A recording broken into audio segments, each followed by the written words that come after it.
بسم اللہ الرحمن الرحیم۔ صلی اللہ علی حبیبہ محمد وآلہ وسلم۔ السلام علیکم معزز ناظرین، امید ہے آپ لوگ صحت اور ایمان کی بہترین حالت میں ہوں گے۔ آپ کی خدمت میں درود پاک کا ایک خوبصورت واقعہ پیش کیا جائے گا۔ ٹائٹل آف دا ڈے: حضرت موسیٰ علیہ السلام کو درود پاک کی بدولت دریا نے راستہ دیا۔ جب حضرت موسیٰ علیہ السلام فرعون کی سختی اور شدت سے تنگ آ کر اللہ کریم کے حکم سے بنی اسرائیل کے ساتھ مصر سے نکلے، جب دریا کے کنارے پہنچے تو دریا پار کرنے کا کوئی ذریعہ نہ تھا۔ حضرت موسیٰ علیہ السلام کے ساتھی کہنے لگے، اے موسیٰ، آپ ہمیں یہاں کیوں لے آئے ہیں؟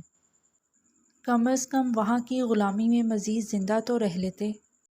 اب موت ہمارے قریب ہے، کیونکہ سامنے دریا ہے اور پیچھے فرعون کی فوج ہے۔ اب دریا عبور کرنے کا اللہ سے کوئی ذریعہ پیدا کروائیں، ورنہ ہماری موت کے ذمہ دار آپ ہوں گے۔ حضرت موسیٰ کلیم اللہ کے عرض کرنے پر اللہ پاک نے حکم فرمایا کہ عصا دریا کی سطح پر مارو۔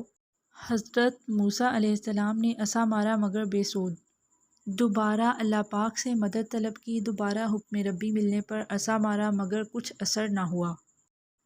آپ علیہ السلام پریشانی کے عالم میں بحر کے کنارے بیٹھ کر رونے لگے۔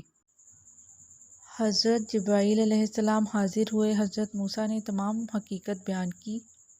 حضرت جبرائیل علیہ السلام فرمانے لگے، اے موسیٰ، آپ نے عصا کے ضرب لگانے کا سنا ہے، طریقہ پوچھنا بھی ضروری تھا۔ حضرت موسیٰ علیہ السلام نے حضرت جبرائیل علیہ السلام سے کہا، اللہ کے واسطے طریقہ بتائیں، کیونکہ بچنے کی کوئی صورت نظر نہیں آ رہی۔ حضرت جبرائیل علیہ السلام نے فرمایا، اللہ پاک کا حکم ہے کہ میرے آخری نبی حضرت محمد مصطفیٰ صلی اللہ علیہ وآلہ وسلم پر درود پڑھو، پھر ضرب کلیمی سے فائدہ اٹھاؤ، ضرور کامیاب ہو جاؤ گے۔ حضرت موسیٰ علیہ السلام نے درود پڑھ کر عصا دریا کی سطح پر مارا تو دریا نے دو ٹکڑے ہو کر راستہ دے دیا۔